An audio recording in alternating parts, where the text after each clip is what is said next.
Estamos meditando en el orden que Dios ha puesto en esta creación y en todos sus planes. Dios creó a nosotros los hombres como en el fin de su creación. Y nos ha dado ah, la imagen de Él. Nos hizo a su imagen, conforme a su semejanza. Y podemos especular mucho acerca de cómo es la naturaleza de Dios y cómo es el alma que permanece para siempre, que Dios ha puesto en nosotros. Esta parte que es más que la vida animal, pero es aún más, porque desde Génesis 1 hasta el fin de la Biblia, Dios quiere que seamos parecidos a Él en el carácter, en la gloria de nuestra vida.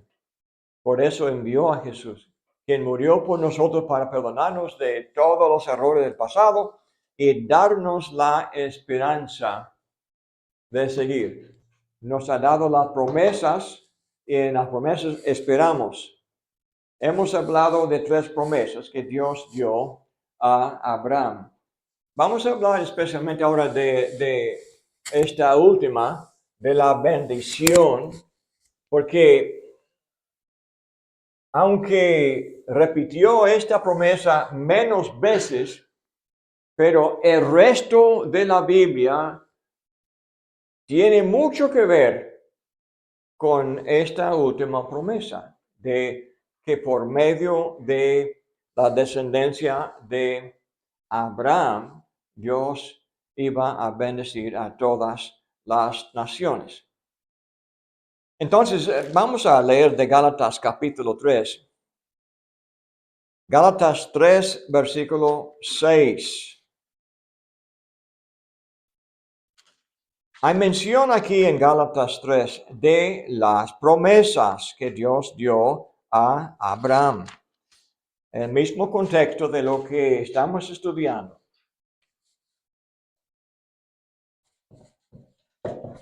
Gálatas 3.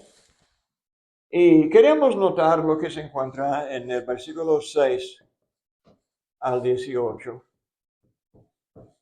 En el versículo 14 dice el texto, para que en Cristo Jesús la bendición de Abraham alcanzase a los gentiles, a fin de que por la fe recibiésemos la promesa del Espíritu. Al principio, las 3 promesas tenían que ver con el pueblo de Israel, porque les dio, pues, la promesa a Abraham fue de que él tendría descendientes como el polvo de la tierra, como las estrellas del cielo. Y cuando Israel salió de Egipto, ¿cuántos eran? ¿Se acuerdan? De israelitas. ¿Cuántos de israelitas salieron? Porque entraron como 70, ¿verdad? Entonces, cuando salieron, entonces esta nación de esclavos, pero multiplicaron, Dios les prosperó. Entonces, tenía en el libro de Números hombres de 20 años hasta los años de la vejez, ¿verdad? Pero estos serían los soldados de Israel y eran más que 600,000. ¿Okay? 600,000 de soldados. Entonces, ¿cuántos de los demás serían?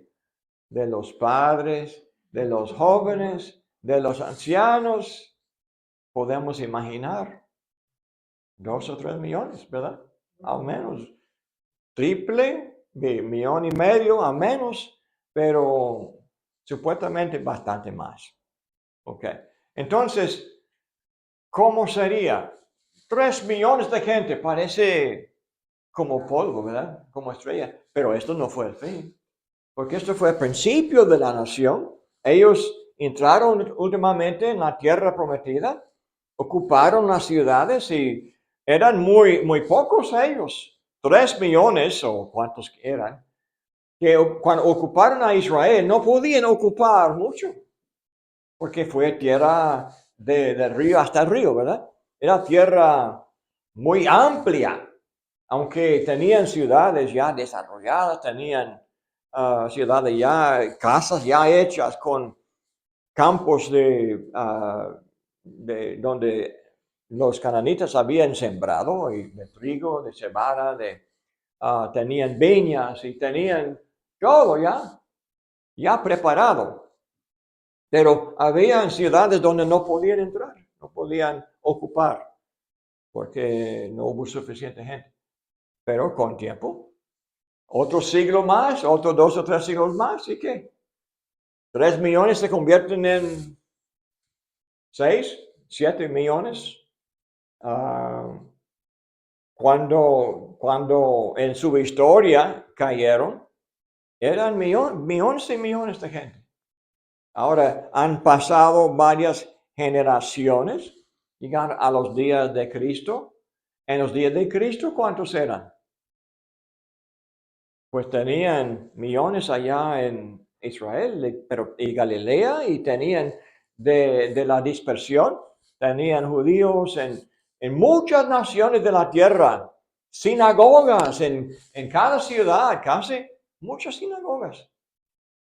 Habían muchos, pero ¿esto fue el fin?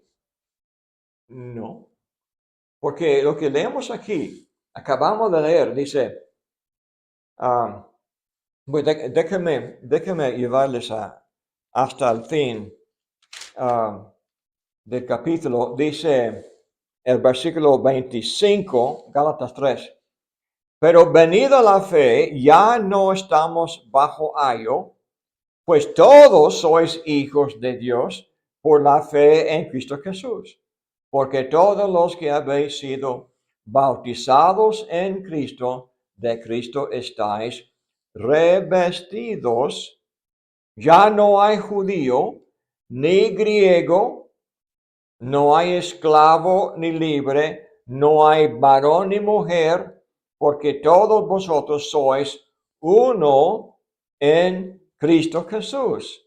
Y si vosotros sois de Cristo, ciertamente linaje de Abraham sois y herederos según la promesa. Otra vez la promesa. ¿Quiénes son los herederos? Los herederos de la promesa. Si son de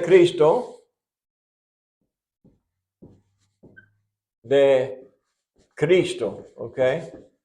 Son linaje de Abraham. Linaje, ¿quiénes son el linaje conforme a la promesa? Nosotros todos, ¿verdad? Si somos de Cristo, somos descendientes de Abraham. Dice Romanos 4:12. Romanos 4:12.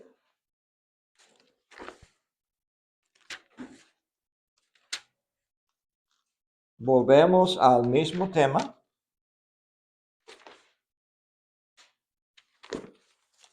Tengo que separar las hojas que se pegan.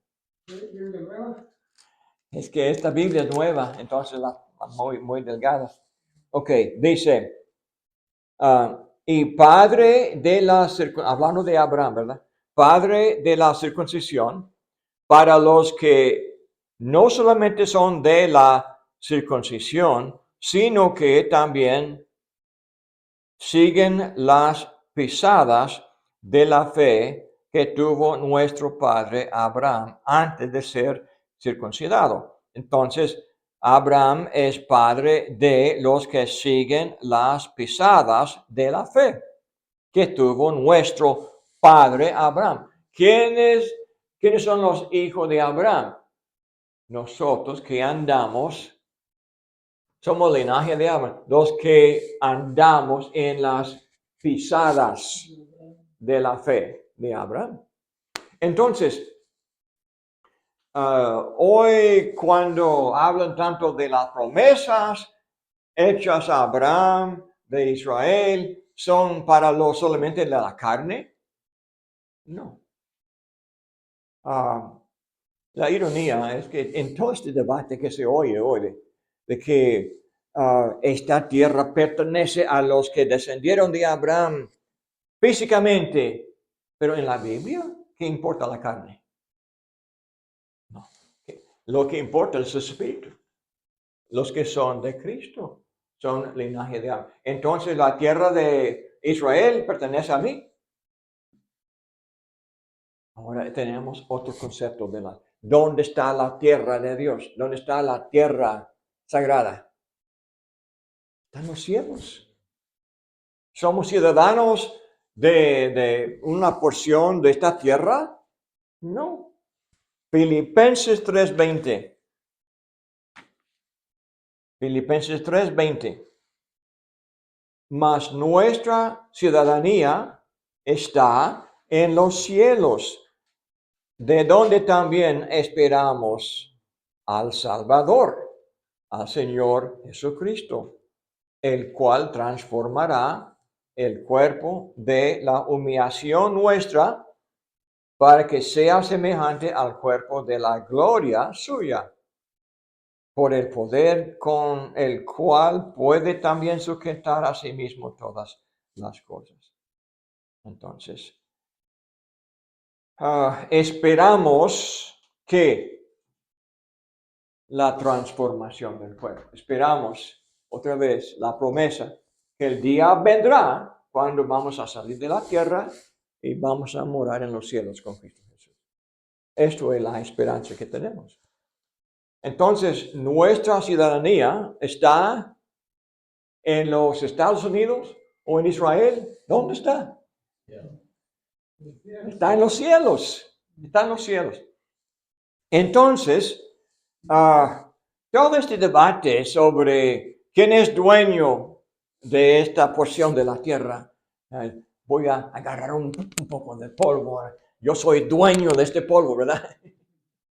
No, soy dueño solamente de mi vida. Y el Señor es el dueño de mi vida. Entonces, todo el concepto que estamos tocando aquí tiene que ver con el plan de Dios para llevar a cabo este plan. La pregunta fue aquí en capítulo 3 de Filipenses, de Gálatas. Vamos a volver a Gálatas 3, porque explica la pregunta entonces que de la ley que intervino. Abraham recibió la promesa en el año 2000 antes de Cristo, más o menos, 2000 años antes. ¿Y cuándo recibió Moisés la ley en el monte Sinaí? Como 1500 años, más que 400 años después de la promesa hecha a Abraham. Entonces, intervino la ley que Dios dio a Moisés, a Israel, a ellos. Entonces, leyendo aquí de Gálatas 3:19, entonces, ¿para qué sirve la ley? Fue añadida a causa de las transgresiones, hasta que viniese la simiente a quien fue hecha la promesa. Y fue ordenada por medio de ángeles en mano de un mediador. Y el mediador no lo es de uno solo, pero Dios es uno. Luego, la ley es contraria a la promesa de Dios. En ninguna manera. Porque si la ley dada pudiera verificar, la justicia fuera verdaderamente por la ley. Mas la Escritura lo encerró todo bajo pecado, para que la promesa que es por la fe en Jesucristo fuese dada a los creyentes. Pero antes que viniese la fe, estábamos confinados bajo la ley, encerrados para aquella fe que iba a ser revelada. De manera que la ley ha sido nuestro ayo para llevarnos a Cristo, a fin de que fuésemos justificados por la fe. Ha sido nuestro ayo, ¿ok? Ahora vamos a volver a Mateo 5, en el Sermón del Monte, cuando Jesús comenzó a predicar. Vino como hijo de Dios, vino como legislador de la profecía de Isaías. Cristo, hijo de Dios, pudo mandar, ¿verdad? Él fue Señor de señores, hijo de Dios. Entonces, dice el 17, Mateo 5, 17, dice Jesús, no penséis que he venido para abrogar la ley o los profetas. No he venido para abrogar, sino para cumplir, porque de cierto os digo que hasta que pasen el cielo y la tierra, ni una jota ni una tilde pasará de la ley hasta que todo se haya cumplido.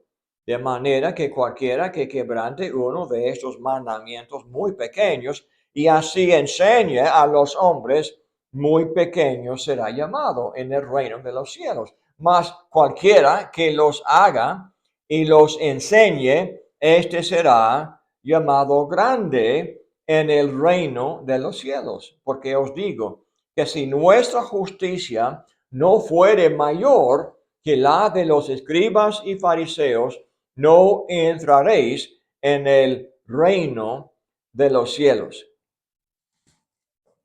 ¿Ok? Entonces dice, Jesús no vino para abrogar la ley, sino para qué? Para cumplirla. ¿Ok? Entonces, el problema de los fariseos fue que estaban muy celosos de la ley. No, porque no cumplieron la ley. Dice Jesús en Mateo 23 que eran hipócritas. ¿Qué significa hipócrita? ¿Ok? ¿Significa que eran muy celosos para obedecer a Dios? ¿Un hipócrita? No. Hipocresía significa falso, que de verdad pretende cumplir la ley, pero no lo hace. Al público refleja un hombre muy santo, con su ropa, su forma de hablar, su forma de orar, pero en verdad, ¿cómo vivían? Pecador, rebelde. Llegó el Hijo de Dios y ¿qué hicieron? Lo crucificaron. No lo conocían. No conocían a Dios, no conocían la ley de Dios. La ley es la instrucción de Dios, no lo conocían. No entendían la ley. No entendían lo que Dios dio a Moisés, no entendían. Porque mal aplicaban, abusaban, hacían mezcla de filosofía de hombres y palabra de Dios, del profeta. Con esta mezcla, si mezclamos la verdad con el error, ¿qué tenemos? Mentira. ¿Qué significa media verdad? ¿Es verdad o no? No es media, no es verdad, es una mentira. Parece verdad, pero es mentira. Entonces, lo mismo con los que no entendían, no guardaban lo que Dios envió a Moisés. Ahora, dice que la ley de Moisés fue ayo. Ok. Dice la ley que Dios dio a Moisés fue ayo para llevarnos a Cristo. Okay. ¿Qué significa ayo? Que alguien que nos enseña, ¿verdad? Por eso Jesús dice que Él vino para cumplir, no para abrogar. Abrogar es violar, destruir, tumbar, abrogar. Pero Jesús no vino para desobedecer la ley, pero para cumplir, para llevar a cabo el plan. Fue el ayo para llevarnos a Cristo. Entonces, estamos estudiando este concepto de cómo sirvió todo el plan de Dios, los patrones, los planes de Dios se llevaron a cabo por medio de Cristo Jesús. Déjame mencionar lo que también se encuentra en Hebreos capítulo 8, porque hubo este debate que siguió. Cuando llegó el Evangelio y conforme a la voluntad del Espíritu Santo, el Hijo de Dios, el Padre, el Hijo y el Espíritu Santo, enseñaban a los profetas de Cristo Jesús el nuevo pacto, el Nuevo Testamento. Entonces, aquí en capítulo 8, muchos querían guardar las costumbres del judaísmo y imponer estas costumbres sobre los no judíos. Y el apóstol Pablo en Gálatas no permitió eso y tampoco en el resto de las iglesias. Aquí dice Hebreos 8, hablando de la profecía de Jeremías, dice el versículo 7, Hebreos 8, 7. Porque si aquel primero hubiera sido sin defecto, ciertamente no se hubiera procurado lugar para el segundo. Porque reprendiéndoles dice, he aquí viene el día, dice el Señor, en que estableceré con la casa de Israel y la casa de Judá un nuevo pacto. No como el pacto que hice con sus padres el día que los tomé de la mano para sacarlos de la tierra de Egipto. Porque ellos no permanecieron en mi pacto. Y yo me desentendí de ellos, dice el Señor. Por lo cual este es el pacto que haré con la casa de Israel.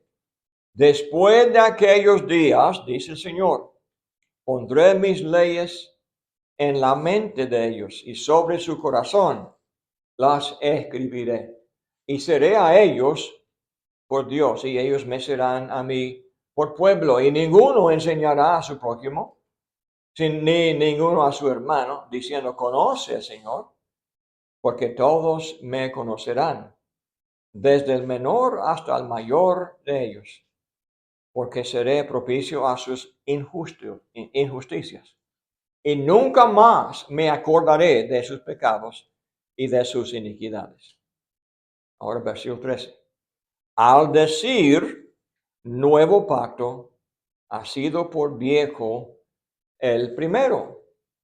Y lo que se da por viejo se envejece, está próximo a desaparecer. La profecía entonces llegó en los días de Jeremías. Jeremías escribió 600 años antes de Cristo.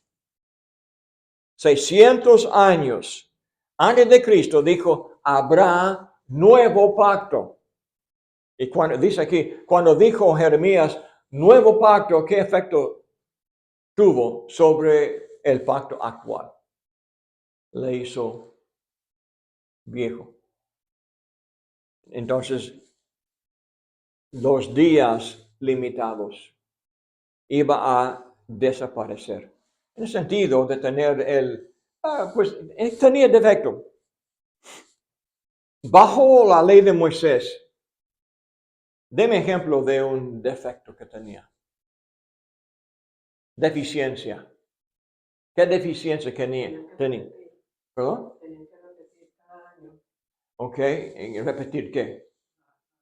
una de perdón de pecados, animal sin mancha, Ok, de sacrificar sacrificar en el día de expiación.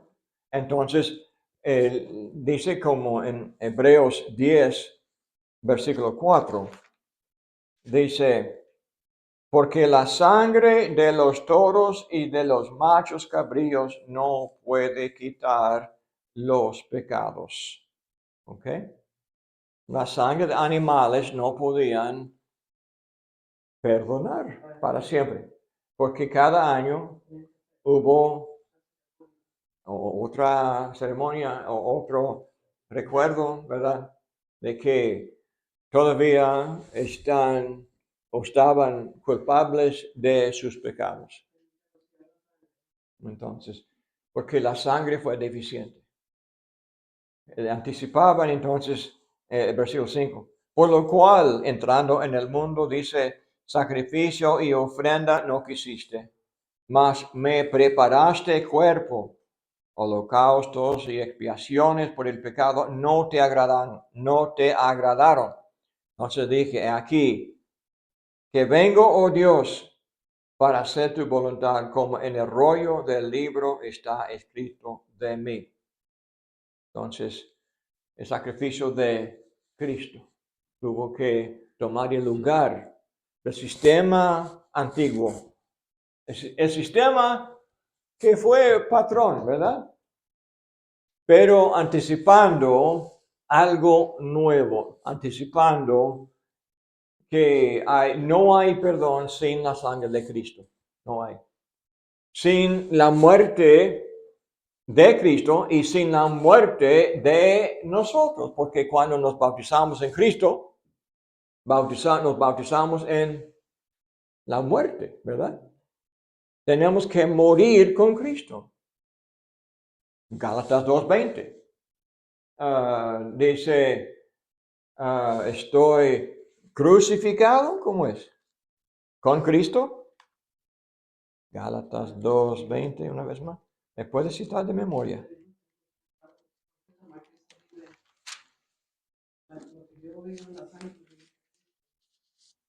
Con Cristo estoy juntamente crucificado y ya no vivo yo, mas vive Cristo en mí. Lo que ahora vivo en la carne, lo vivo en la fe del Hijo de Dios, el cual me amó y se entregó a sí mismo por mí. Entonces, estoy meditando en que Cristo en todo su amor se entregó por mí, murió por mí. En el canto que cantamos, ¿verdad? Sí, ¿verdad? Es ese mismo concepto. ¿Qué hizo Jesús por mí? ¿Y qué haré yo? ¿Verdad? Sí. Entonces, es el motivo muy fuerte que tenemos de entregarnos por completo a Él, porque no vivo yo, ya morí. En la carne mía, la carne tiene sus deseos, pero estos deseos son tropiezos para mí. Entonces, ¿cuánto vale? Pues me matan estos deseos. Estos deseos deben de morir. Morimos con Cristo para que vivamos con Él. Así andemos en vida nueva. La historia de la Biblia así comienza en los días de Abraham. La historia de la bendición, acuérdense de que hubo otra persona que llegó a tener mucha importancia. Esto fue el rey David. ¿Okay? Entonces, tenemos a David. Cuando Jesús entró en Jerusalén en el último día, le decían el público, Hosanna, ¿verdad? ¿Se acuerdan? ¿A quién? Al hijo de David. ¿Okay? Porque Dios hizo promesa a David. como hizo también a Abraham. Dijo, de su descendencia, Dios iba a levantar otro ungido. ¿Ok? David fue ungido, ¿verdad? Ungido, ¿quién le hizo eso? ¿Se acuerdan? El profeta Samuel, ¿verdad? Le derramó el aceite sobre la cabeza de David y le ungió rey de Israel. ¿Ok? También Dios había dado a Aarón y a sus hijos, dice, cuando ellos entraban en el sacerdocio, fue necesario ungir a ellos también, los sacerdotes y los reyes. David fue el ungido de Dios. Ahora, lee conmigo Salmo 2. Salmo 2. Okay. Es otro salmo de David. Dios prometió a David de que por su descendencia Dios iba a levantar otro ungido. Esto vamos a ver en 2 Samuel 7. Pero dice aquí en Salmo 2, ¿por qué se amontinan las gentes y los pueblos piensan cosas vanas? Se levantarán los reyes de la tierra y príncipes consultarán unidos contra Jehová y contra su ungido, diciendo, rompamos sus ligaduras y echemos de nosotros sus cuerdas. Jesús habló en una parábola de los labradores, ¿se acuerdan? Que eran dueños de la viña del rey o de un dueño grande. Entonces, cuando enviaba a sus siervos a recibir la renta de la viña, ellos no querían pagar la renta. No querían llevar los frutos al dueño de la viña. Por fin dice, si envío a mi hijo, le van a respetar para dar la renta o pagar los frutos de la viña. Pero ¿qué dijeron? No lo respetaron. Dijeron ellos, si vamos a matarlo a él y la viña será nuestra, vamos a matar el heredero, ¿verdad? Y así nosotros seremos los herederos. Y Jesús dio esta parábola hablando de qué. Pues los que querían tomar el lugar de Cristo Jesús y no aceptarle a él como el dueño y pagarle. Ahora, lo mismo aquí en Salmo 2. Dicen estos príncipes consultarán uno unidos contra Jehová y contra su unido, diciendo, rompamos sus ligaduras y echemos de nosotros sus cuerdas. Ya están cantando. El que mora en los cielos se reirá, el Señor se burlará de ellos. Ok, muy bien.